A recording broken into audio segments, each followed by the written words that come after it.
지난주에는 2장 1절부터 7절에 나와 있는 에베소 교회에 주시는 말씀을 나눴고, 이번 주는 두 번째 교회로 서머나 교회에 주시는 말씀을 나눕니다. 지난 첫 번째 교회인 에베소 교회의 특징이 뭐였죠? 우리가 이 말씀을 이해할 때 가장 중요한 게 그 교회의 특징이 무엇인가, 그 교회의 특징에 따라서 하나님께서 말씀을 주시거든요. 에베소 교회의 특징이 뭐였습니까? 에베소 교회의 특징은 종교와 사상과 철학의 중심 도시라고 그랬죠. 철학의 도시. 그렇기 때문에 많은 철학자들, 또 사상가들, 순례자들, 그런 사람들이 이 도시를 드나들었고, 교회에도 순회 전도자들이 들어와서 말씀을 전하곤 했다는 거죠. 그런데 그 중에는 거짓 선지자, 거짓 교사, 거짓 사도, 또 니골라 당과 같은 이단들이 들어왔는데, 이 에베소 교회는 진리를 잘 분별해서 이런 이단들을 물리쳤다는 거예요. 여기에 대해서 하나님께서 칭찬해 주세요. 그런데 문제가 무엇이었습니까? 늘 이런 잘못된 교리와 이단들의 침투와 싸우다 보니까 문제가 뭐냐면은 늘 경계하는 거예요. 경계하다 보니까 어떤 일이 생겨요? 옆에 있는 형제 자매들도 어떤 눈으로 보냐면 의심의 눈으로 보는 거예요. 이 사람 이단 아니야? 이거죠. 이 사람 이상한 사람 아니야? 그렇게 경계하고 계속 하다 보니까 마음속에서 뭐가 사라지냐면 사랑이 사라진 거예요. 자신도 모르게 사랑을 잃어버리게 된 거예요. 여러분, 진리는 무엇 안에서 지키는 것이다? 사랑 안에서 지키는 것이다. 여러분, 진리를 지키기 위해서 애쓰는 것은 좋지만 사랑을 잃어버리면 안 된다는 거예요. 사랑 안에서 진리를 지키는 우리 늘 부른게 됐으면 좋겠습니다. 두 번째, 오늘 서머나 교회입니다. 서머나 교회의 특징이 있습니다. 서머나라고 하는 도시는 지난주에 이야기했던 에베소에서 북쪽으로 한 55km 정도 떨어져 있는 항구 도시입니다. 55km면은 어느 정도 되냐면 지금 우리 교회에서 북쪽으로 이렇게 가다 보면 워크워스 있죠? 그 정도 떨어져 있는 거리예요. 그러니까 그렇게 멀리 떨어져 있는 도시가 아니라는 거예요. 지금도 있죠. 지금도 터키에 가면은 이즈미르라는 도시입니다.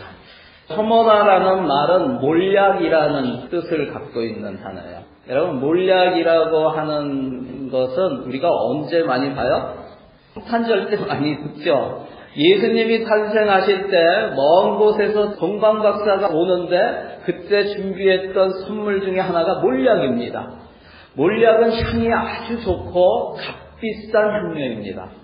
이 몰약이라고 하는 이름이 붙여진, 그래서 서머나라고 하는 이름이 붙여진 이유가 뭐냐면, 이 서머나라는 도시는 예술가들이 많이 살았던 도시예요.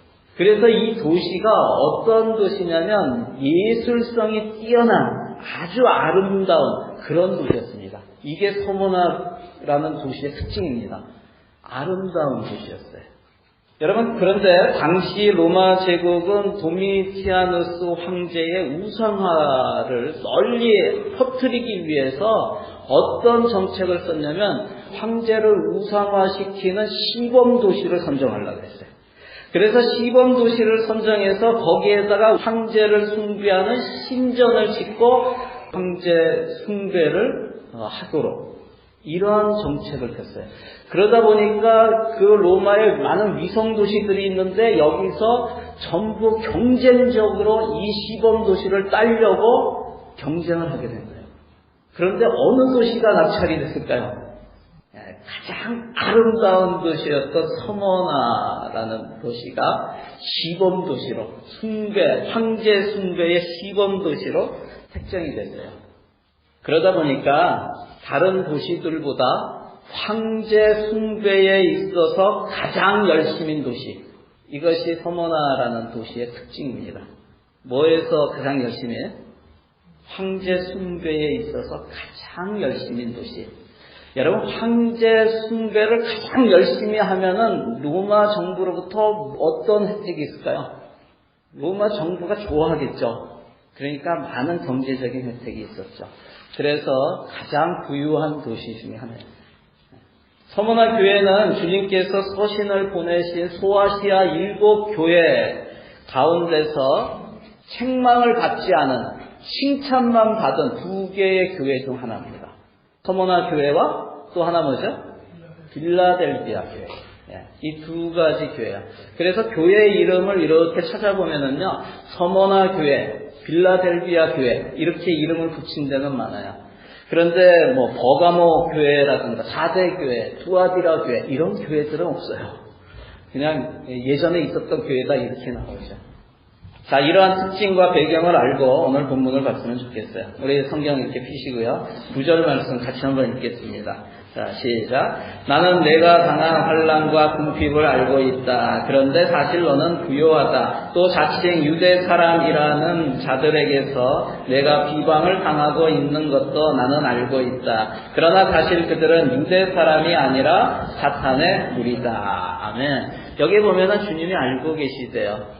나는 내가 당한 환난과 궁핍을 알고 있다라고 말씀하십니다. 여러분, 여기에서 주님께서 2가지를 아신다고 하죠. 뭡니까? 지금 환난과 궁핍이에요.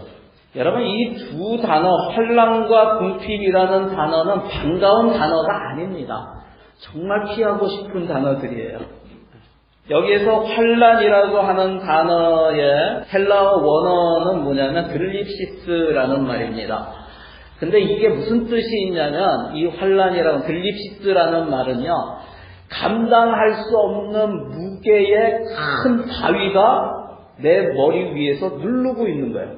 여러분, 감당할 수 없는 무게의 바위가, 큰 바위가 위에서 누르면 어떻게 될까요? 짐 가가지고 감당할 만한 무게는 들으면 돼요. 근데 자기가 한 50kg 드는데 한 200kg를 딱 해가지고 누가 이렇게 옆에서 들어서 들려줬어. 어떻게 될까요? 들고 서 있죠. 아닙니다. 짜부됩니다. 짜부라는 말을 잘 안 쓰는데 박살나요. 뼈도 못 추려요. 지금 그렇다는 얘기예요. 서머나 교회 성도들이 감당할 수 없는 무게의 그런 짐을 지고 있다는 거예요.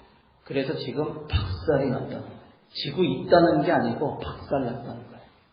또 여기에 보면은 궁핍이라는 말을 쓰는데, 궁핍이라는 말은 사실은 환난보다 더 현실적인 고통이에요.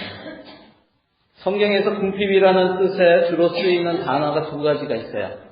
하나는 페냐라는 단어와 또 하나는 프토키아라는 단어예요. 페냐라는 단어는 무슨 뜻이냐면은 못 산다는 뜻이에요. 그래서 남을 도와줄 수 있는 그런 형편이 전혀 안 되는 거예요.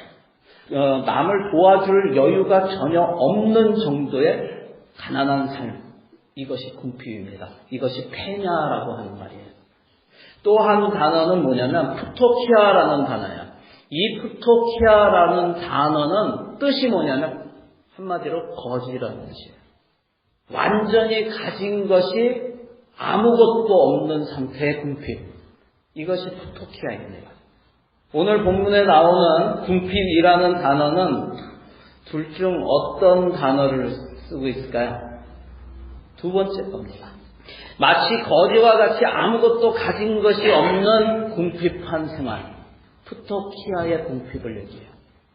여러분, 서머나 교회의 특징이 뭐라 그랬습니까? 황제 숭배에 가장 열심인 도시라고 그랬어요.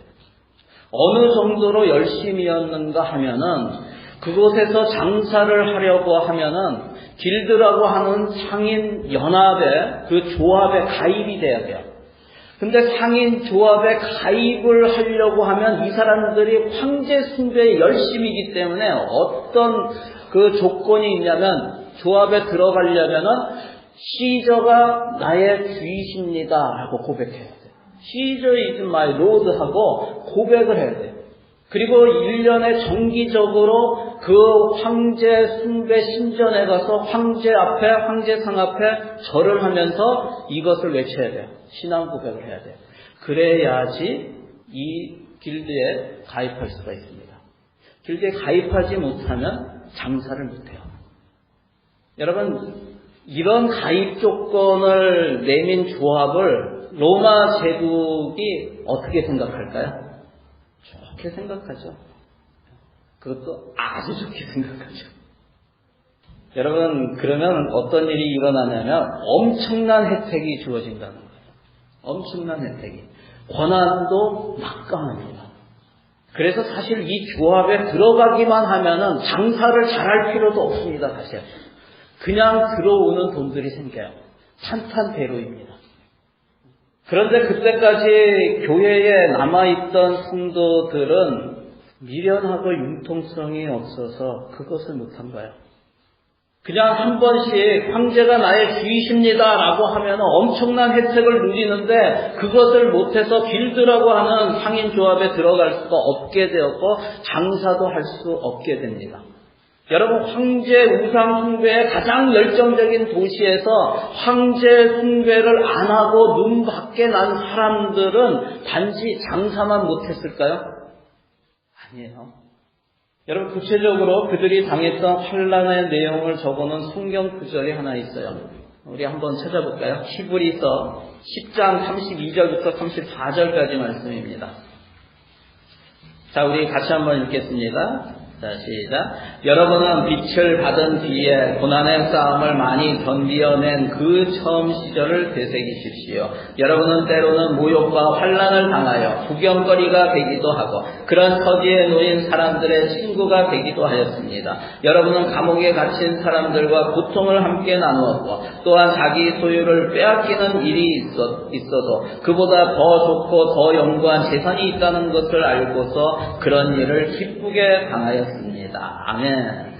여기 보면 여러분은 빛을 받은 뒤에 예수 그리스도를 믿고 난 뒤에 고난의 싸움이 시작됐다는 거야. 그러면서 견디어냈다는 거야. 여기에 뭡니까? 모욕과 환난을 당하고 구경거리가 되기도 하고 모든 사람 앞에서 사람들이 그 믿는 사람들을 모욕을 주는 거예요.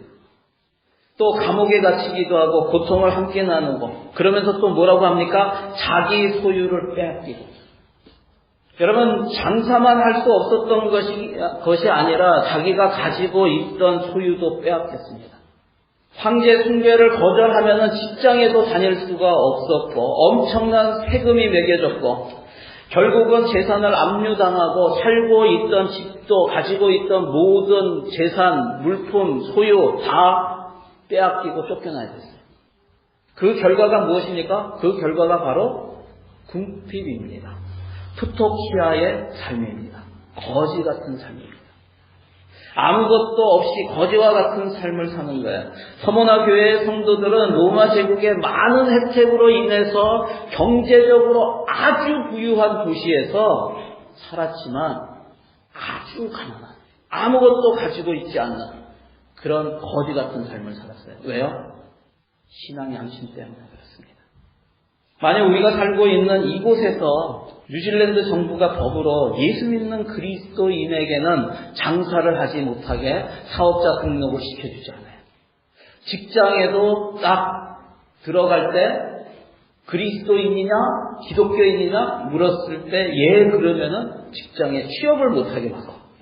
또 그들에게는 세금을 50% 때리고 또 세무조사를 해서 억울한 누명을 씌워가지고 부당한 벌금을 매기고 주변의 모든 사람들이 그 믿는 사람들을 마치 벌레와 같이 사회 악처럼 그렇게 생각하고 손가락질하는 그런 사회를 만들어버렸어요.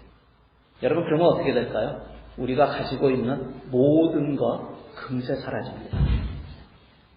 그리고 가장 먼저 들리는 소리가 있을 거예요. 무슨 소리냐면 옆에서 아이들이 아빠, 엄마 배고파 하면서 막 우는 소리가 들릴 거예요. 여러분, 이런 상황이 되면 어떻게 할 것인가? 끝까지 믿음을 지키면서 아이들에게 얘들아 믿음으로 이겨야 한다. 예수님만이 우리의 주님이시다 라고 말할 수 있을 것인가? 아니면 주님은 우리 마음을 아실 테니까 내가 안에서 믿는 거 아실 테니까 한 번씩 융통성 있게 저는 예수 안 믿습니다 라고 말하면서 장사하거나 직장을 다니거나 또 정부의 또 파격적인 그런 지원을 받으면서 이 땅 가운데서 풍성한 삶을 살 것인가 라는 거죠. 여러분, 쉽지 않은 겁니다. 그런데 서모나 교회 성도들은 그런 융통성을 발휘하지 않았어요. 어떻게 보면 지혜로운 것 같은데 그런 지혜로운 방법을 택하지 않고 미련하게도 끝까지 예수가 주라고 고백하면서 황제의 신전에 들어가지 않고 절하지 않았습니다. 결국 그들이 가지고 있는 모든 것을 잃고 거지와 같은 톡토키아의 궁핍 가운데 살았습니다. 그런데 그런 그들을 향한 주님의 평가가 무엇이었는가? 그런데 사실 너는 부요하다라고 말씀하세요. 여러분, 이것은 지금 그렇게 혼란과 궁핍 가운데 있지만 그 모든 그런 어려운 상황들이 다 끝나고 다시 부요한 삶이 될 것이다 라는 말씀이 아닙니다. 그런 말씀이 절대 아닙니다. 이 땅 가운데 사는 동안 다시 부유하게 될 것이다, 먹을 것이 많이 생길 것이다 라는 말이 절대 아닙니다. 지금 현실은 그렇지만 영적으로 부유하다는 말씀입니다. 하늘나라의 보화를 쌓아놓고 있다는 말씀입니다. 주님께서 너희는 사실 부유하다고 하는 이 말씀이 여러분 위로가 됩니까? 예수 믿는 것 때문에 힘겨운 환난과 아무것도 없는 궁핍 가운데 아이들이 먹을 것이 없어서 배고프다고 보채는 하루하루를 보내고 있는데 기도 중에 또는 꿈에 주님께서 예수님이 나타나셔서 이렇게 말씀하신 거예요. 그런데 너는 사실 부요하다라고 말씀하셨어요. 그러면 어떤 마음이 들까요? 여러분, 위로가 됩니까? 아니면 화가 납니까?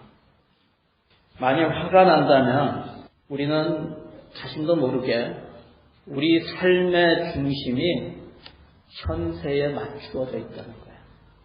지금 이 땅에서의 삶에 맞추어져 있다는 거예요.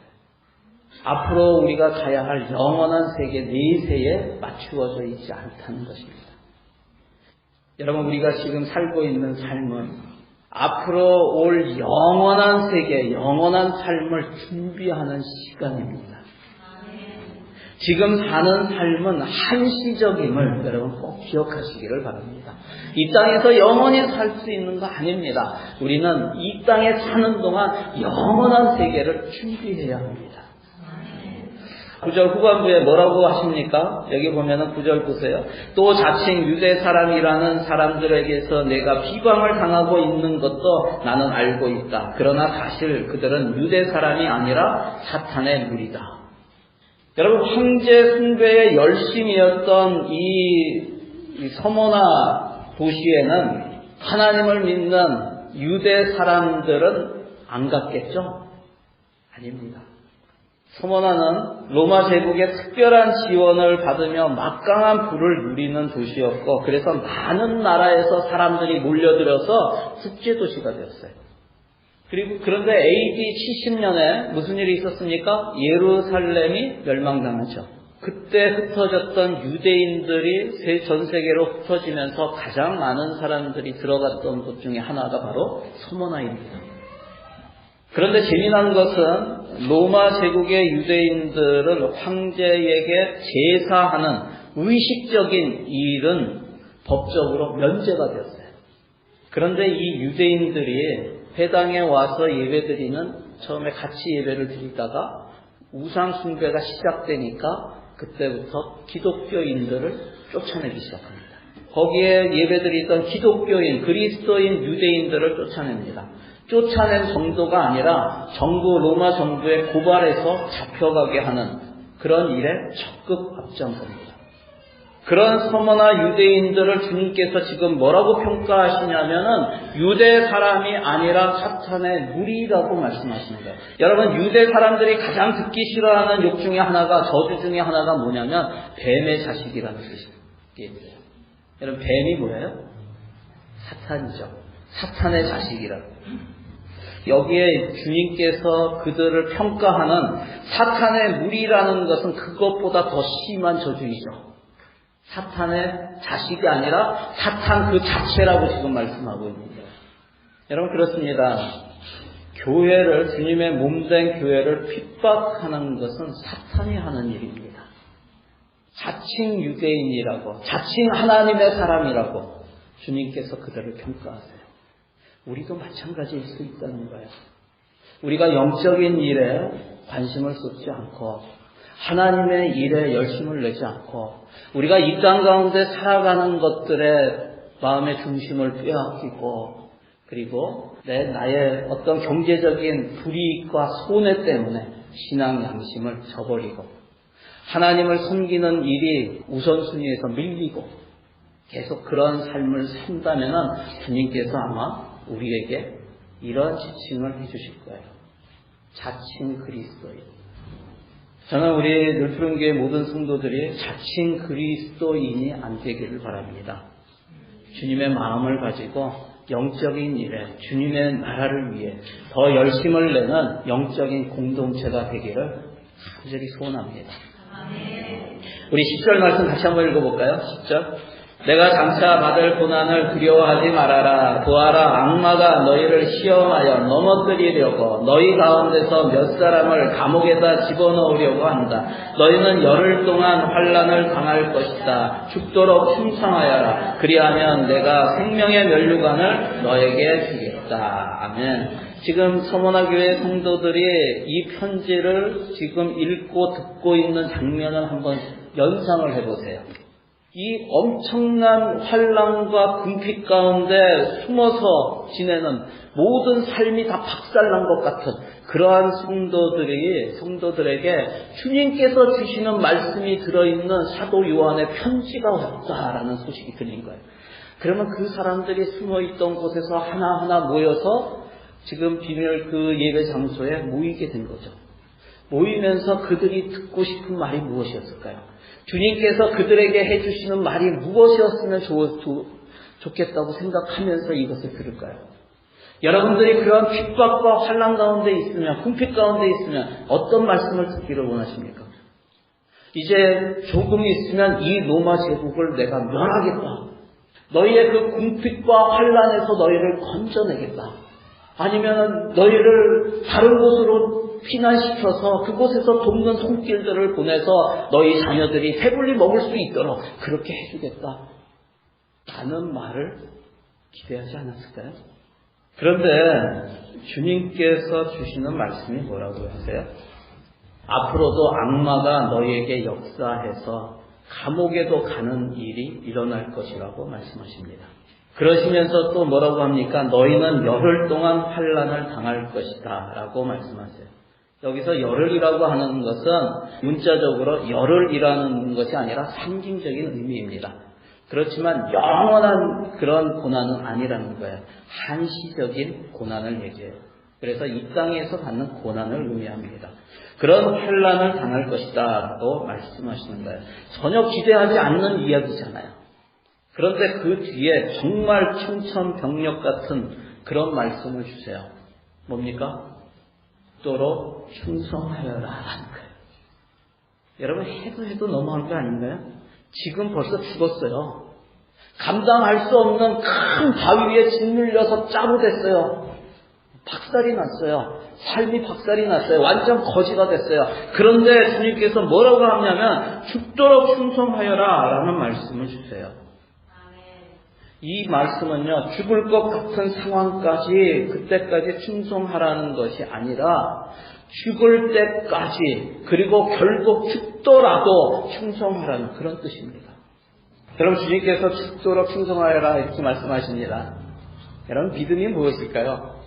복음에는 하나님의 의가 나타나서 믿음으로, 믿음에 이르게 하나니, 기록된 바 의인은 오직 믿음으로 말미암아 살리라 라고 말씀하세요. 복음에는 하나님의 의가 나타나서 믿음으로 믿음에 이르게 하나니, 복음이라고 하는 것은요, 예수를 믿으면 천국 간다, 구원받는다 라는 것이 아니에요. 그것도 복음이죠. 그런데요, 믿음으로 믿음의 시작이 있어요. 믿음에 이르게 하나니 믿음의 완성이 있다는 거예요. 지난주에도 얘기했죠. 믿음의 시작은요, 예수 그리스도 그분께서 이 땅 가운데 오셔서 우리의 죄를 대신 지시고 십자가에서 내가 받아야 할 죄값을 대신 갚으신 거예요. 대신 치르신 거. 그것을 믿고 그분을 나의 주인으로 믿고 영접할 때 믿음의 시작입니다. 그런데 그 믿음의 시작에서 그것만 끝나고 나는 복음을 들어서 구원받았다 하면은 그것은 복음의 반송만 듣고 있는 거예요. 믿음의 완성이 있습니다. 그 믿음의 시작, 믿음으로 믿음에 이뤄야 됩니다. 그 믿음에 이뤄서 믿음의 완성이 이루어져야 됩니다. 우리의 삶 가운데 믿음이 완성이 이루어져야 돼요. 그 믿음의 완성이 뭐예요? 우리가 닮아야 한 예수 그리스도의 믿음입니다. 예수 그리스도의 믿음은 뭐예요? 이 땅에 오셔서 하나님께서 맡기신 일, 우리 저와 여러분의 죄를 대신 지시고 마지막까지 죽기까지 십자가에서 죽는 것이 믿음입니다. 하나님께서 맡겨주신 그 사명을 감당하기 위해서 십자가에서 죽도록 그 죽음을 넘어설 때까지 충성하는 것이 믿음입니다. 아멘. 여러분, 저와 여러분의 우리 교회의 성도들 한 사람 한 사람의 믿음은요, 예수 그리스도를 믿고 영접했다면 믿음의 시작이 이루어진 거예요. 그리고 전부 믿음에 이뤄야 되는데 예수 그리스도의 믿음 그 중간에 있습니다. 그런데 저는 소원하기를 전부 한 사람도 빠짐없이 여기에 머물러 있지 않고 이 믿음의 완성으로 하루하루 나아가는 그런 믿음이 됐으면 좋겠어요. 여러분, 예수 그리스도의 믿음은 죽는 척 하는 것이 아니라 정말 죽는 것입니다. 죽도록 충성하는 믿음이 우리가 닮아가야 할 진짜 믿음입니다. 정말 이 말씀대로 서머나 교회에서는 끝까지 충성하는, 죽을 때까지 죽도록 충성하는 그런 순교자들이 많이 나옵니다. 그 중에 가장 유명한 사람이 있어요. 누구죠? 서머나 교회 하면 생각나는 사람, 폴리카비입니다. 폴리캅 들어보셨죠? 어떤 분들은 폴리캅 하면 나중에 누구죠? 그러면 폴리스인가 로보캅인가 뭐 이러던데, 폴리스나 로보캅이 아니라 폴리캅입니다. 폴리캅은 사도 요한의 제자이고 서머나 교회 감독입니다. 초대 그 사도들이 다 죽은 다음에 다음 세대의 교회의 지도자입니다. 폴리캅을 추적하던 사람들이 그의 은신처를 급습을 했어요. 그랬는데 폴리캅은 찾아내지 못하고 그곳에 있던 두 젊은이를 잡아갑니다. 그리고 그들을 고문하기 시작해요. 그 중에 한 사람이 너무나 그 고문이 심해서 입으로 내뱉었는데 그 은신처를 말해준 거예요. 병사들이 그를 잡으러 그 은신처에 갑니다. 그 이야기를 듣고 폴리캅이 먼저 나옵니다. 나와서 병사들을 맞이하면서 그들에게 나에게 1시간의 여유를 좀 달라라고 얘기해요. 평소에 폴리캅의 그 고매한 인격을 알고 있고 성품을 알고 있는 많은 사람들에게 퍼져 있기 때문에 알고 있는 병사들도 감히 그 요청을 거절하지 못해요. 그래서 1시간의 여유를 줍니다. 폴리캅은 손채로 1시간 동안 기도를 합니다. 하나님 앞에 기도를 하는데 그 기도를 들으면서 주변에 있던 많은 사람들이 회개하는 그런 일이 일어납니다. 그리고 1시간 후에 그 폴리캅을 나귀에 태우고 그 성 안으로 데리고 갑니다. 그리고 성 안에 들어가자마자 군중들이 그를 죽이라고 아우성을 칩니다. 그때 총독이 누구인가 하면 폴리캅과 어릴 적 친구인 스타티우스입니다. 그 사람은 이 폴리캅을 살려주고자 하는 그런 마음이 있어서 폴리캅에게 이런 제안을 합니다. 가이사는 주이시다라는 말이 뭐가 그렇게 어렵냐? 그냥 가짜라도 좋으니 지금 딱 한 번만 로마 황제에게 주라고 부르면 살려주겠다라고 얘기해요. 그런 제안을 합니다. 그때 폴리캅이 유명한 말을 하죠. 지난 86년 동안 주님은 나를 한 번도 모른다고 배신하지 않았는데 내가 어떻게 그 주님을 배신하겠느냐. 가이사는 주가 아니고 나의 주는 오직 예수 그리스도 한 분뿐이다 라고 고백을 합니다. 총독이 그에게 두 가지 옵션을 말해줍니다. 하나는 굶주린 사자들을 풀어서 사자밥이 되는 것과 다른 하나는 온 몸을 불태워서 죽이는 화형이었어요. 폴리캅이 화형을 선택하자 총독 스타티우스는 마지막으로 간청을 하다시피 하면서 불에 타서 죽는 것이 두렵지 않으냐, 다시 한번 시저가 주라고 고백하라는 그러한 제안을 합니다. 그때 폴리캅은 그 스타티우스를 바라보면서 당신은 나를 잠시 쳐다가 꺼지는 불에 태우지만 당신은 영원히 꺼지지 않는 지옥불을 어떻게 견디겠는가 하면서 차분한 마음으로 총독을 바라보았다고 합니다. 폴리캅을 기둥에 메어 달고 밑에 나무를 쌓아놓은 나무에 불을 지폈는데 그 불길이 활활 오르면서 폴리캅의 몸을 태우는 것이 아니라 원형으로 둘러쌉니다. 마치 다니엘의 친구들이 불 속에서 타지 않았던 것처럼 폴리캅의 몸이 불에 안 타요. 그랬더니 그 로마 병사가 와서 창으로 그 안에 있는 폴리캅을 찔러서 죽입니다. 거기에서 피가 흘러나오고 그때 그 피에 불이 붙기 시작해요. 그러면서 온몸이 타서 폴리캅은 순교합니다. 폴리캅의 순교로 인해서 서머나 교회들은 훌륭한 지도자를 잃었지만 그 순교 사건 이후 비기독교인들이 기독교인들을 크게 두려워하게 되었습니다. 그리고 그리스도에 대한 신앙을 공개적으로 고백하지 못했던 용기 없는 기독교인들에게 커다란 용기를 북돋워 줬어요. 여러분 그렇습니다. 서머나 교회의 감독이었던 폴리캅과 서머나 교회 성도들은 환난과 궁핍 가운데서도 끝까지 죽도록 충성하며 믿음을 지켰습니다. 그런 사람들에게 주님께서 두 가지 약속을 하십니다. 하나는 생명의 면류관을 주겠다고 하십니다. 여러분 생명의 면류관을 받으시기 바랍니다.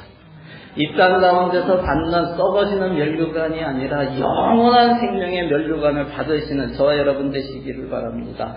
또 약속하십니다. 마지막 11절 같이 읽겠습니다. 시작. 귀가 있는 사람은 성령이 교회들에 하시는 말씀을 들어라. 이기는 사람은 둘째 사망의 해를 받지 않을 것이다. 아멘. 여러분 환난과 궁핍을 이기는 사람은 둘째 사망의 해를 받지 않을 것이라고 말씀하십니다. 첫째 사망은 누구나 이 땅에서 겪게 되는 죽음입니다. 영혼과 육체가 분리되는 그런 죽음을 당하게 되죠. 그런데 그 죽음 후에 두 번째 사망이 있다는 거예요. 뭡니까? 마지막 때, 세상의 마지막 때 사탄과 죽음과 믿지 않는 자들이 빠지게 될 영원한 불못의 심판입니다. 여기에 대해서는 요한계시록 20장에 나오는데 그때 또 나누도록 하겠습니다. 사랑하는 성도 여러분, 지금 주님께서는 이 땅에서 제2의 서머나 교회를 찾고 계십니다. 저는 우리 교회가 주님이 찾으시는 그 교회가 되기를 바랍니다. 여러분 우리에게 지금 서머나 교회가 당했던 그런 환난과 궁핍은 없습니다. 그런데 그보다 더 심한 유혹이 있습니다. 내가 가지고 있는 작은 것에 손해가 끼쳐지거나 불이익을 당하거나 하나님을 섬기는 것보다 마음을 뺏기게 하는 그러한 유혹이 있습니다. 저와 여러분이 우선순위를 어디에 두고 있는가? 주님께서는 보고 계세요. 알고 계세요. 그리고 여러분들이 다 아까 얘기했지만 믿음의 시작이 있으면 완성이 있는데 전부 중간 단계예요. 하지만 그 중간 단계에서 조금이라도 내가 손해볼 것을 아주 조금 하나님 앞에 하나님을 위해서 손해보면 주님께서 아십니다. 여러분 그것을 아시고 주님께서 여러분을 기뻐하십니다. 저는 그러한 부분들이 날이 갈수록 조금씩 많아졌으면 좋겠어요. 전부 정도의 차이가 있습니다. 그렇기 때문에 어떤 사람은 많이 헌신하면 이 사람이 이 사람 볼 때는 이상한 사람이에요. 또 이 사람이 이 사람 볼 때는 형편없는 사람이에요. 여러분 그렇게 생각하지 마세요. 주님은 그 상황에서 그 믿음의 정도에서 얼마만큼 헌신하고 희생했는가를 봅니다.